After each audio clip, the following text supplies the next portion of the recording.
Hai sobat-sobat Consulting, kembali lagi ketemu dengan saya Deddy Sidarta dari The Consulting Business Consultant. Oke, topik bincang bisnis kali ini kita akan membahas topik seputar fraud, ya, seputar fraud. So kali ini kita akan bahas mengenai hal-hal atau fraud yang mungkin terjadi di proses keuangan Anda, ya. So hari ini akan saya ajarkan 3 strategi menyelesaikan fraud di proses keuangan di perusahaan Anda.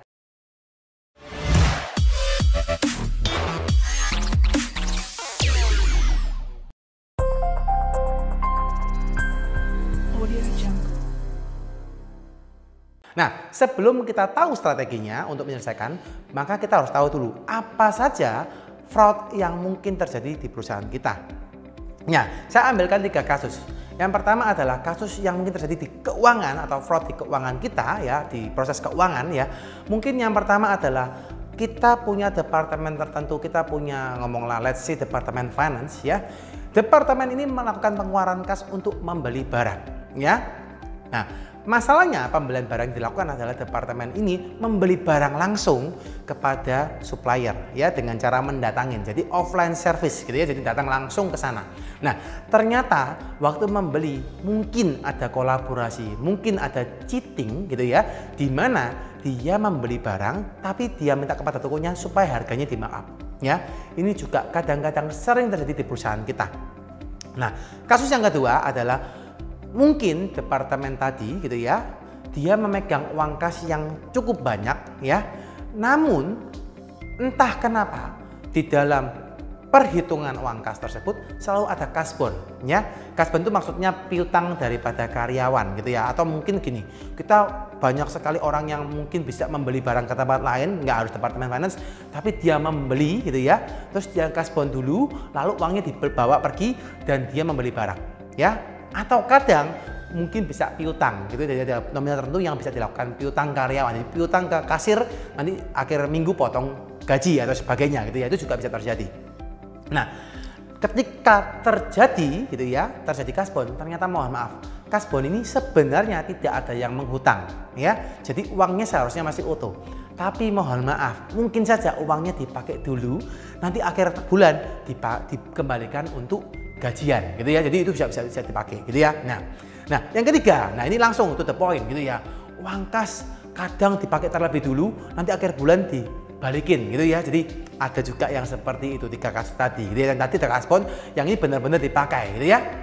Nah, terus bagaimana solusinya kita di perusahaan agar hal tersebut bisa kita minimalisasikan, ya? So kita hari ini akan belajar 3 strategi bagaimana menyelesaikan fraud di proses keuangan di perusahaan kita, ya. Untuk kasus yang pertama, kita melakukan pengeluaran kas gitu, ya. Jadi departemen tadi melakukan pengeluaran kas untuk membeli barang, ya, tapi harganya di-markup. So bagaimana solusi kita sebagai perusahaan untuk meminimalisasi terjadinya kasus seperti ini gitu, ya. Nah, maka saya sarankan dulu perkecil pembelian langsung dari departemen tadi kepada supplier. Jadi jangan langsung head to head, orang pegang uang langsung dia beli, itu masalah gitu, ya. Jadi Anda harus membuat sistem SOP, ya gitu, ya, untuk proses pembelian yang benar, ya. Jadi harus pakai sistem PO, ya. Kita kembali sedikit bahwa proses pembelian ada namanya purchase request, permintaan pembelian. Dari purchase request maka Anda harus PO dulu, ya. Jadi jangan sampai supplier mengirim barang ke perusahaan Anda tanpa ada PO, ya. Maka harus PO dulu, ya. Habis PO baru barang datang, ya. Dari barang datang, terima invoice, terima barang, baru finance mengeluarkan uang, ya. Jadi itu bisa memperkecil terjadinya kita proses fraud pada markup harga, ya. Yang kedua, kasus tadi adalah uang kas banyak berkurang dikarenakan katanya kasbon gitu, ya. Katanya dipakai atau dipegang dulu untuk mengeluarkan sesuatu atau membeli sesuatu. Nah, ini harus hati-hati. Nah, so bagaimana solusinya? Saran saya Anda harus perketat perlakuan kasbon. Jadi tidak boleh sembarang kasbon, ya. Membeli barang tidak boleh semua orang membeli barang. Jadi mungkin Anda bisa berhubungan baik dengan supplier, cari supplier yang lebih mudah, atau mungkin kalau seandainya perlu kasbon pun terpaksa cari supplier yang gampang atau yang enak atau yang terpercaya, ya. Lalu pertanggungjawaban kasbonnya jangan terlalu lama, ya. Buat lebih singkat. ya. Jadi cash bond yang diberikan hari ini mungkin kalau boleh dipertanggungjawabkan hari ini, maksimal adalah besok, ya. Jadi Anda harus bisa melakukan seperti itu, ya. Nah, yang ketiga, Pak, ternyata uang kas saya banyak terpakai, Pak, atau dipakai terlebih dulu oleh departemen tadi, lalu nanti dikembalikan waktu gajian. Nah, ini bagaimana solusinya kita apabila terjadi hal-hal seperti ini, ya? Nah, pastikan ketika Anda mendapati hal tersebut, ya, pastikan Anda punya treatment, ya, Anda punya perlakuan melakukan cost opnam secara berkala di perusahaan Anda, ya. Jadi ada departemen, jadi kita punya departemen finance, mungkin kita punya departemen internal control, atau kita punya departemen accounting. Nah, departemen ini secara rutin, ya, secara berkala, tapi harus mendadak dapat melakukan cash opnam, ya. Maksudnya cash opnam itu apa? Departemen accounting tadi datang ke departemen finance, dia langsung menghitung uang secara mendadak, menghitung sisa uang, menghitung uang yang diberikan, pengeluarannya berapa, sisanya berapa, dicek benar atau tidak, ya. Dan di sana pasti akan langsung ketahuan apakah uang itu terpakai atau tidak oleh departemen tadi, ya. So itu harus dilakukan secara rutin, ya. Nah, saya harapkan tiga strategi ini dapat bermanfaat untuk perusahaan Anda dan dapat diterapkan untuk perusahaan Anda dengan lebih meminimalkan fraud di dalam proses keuangan, ya.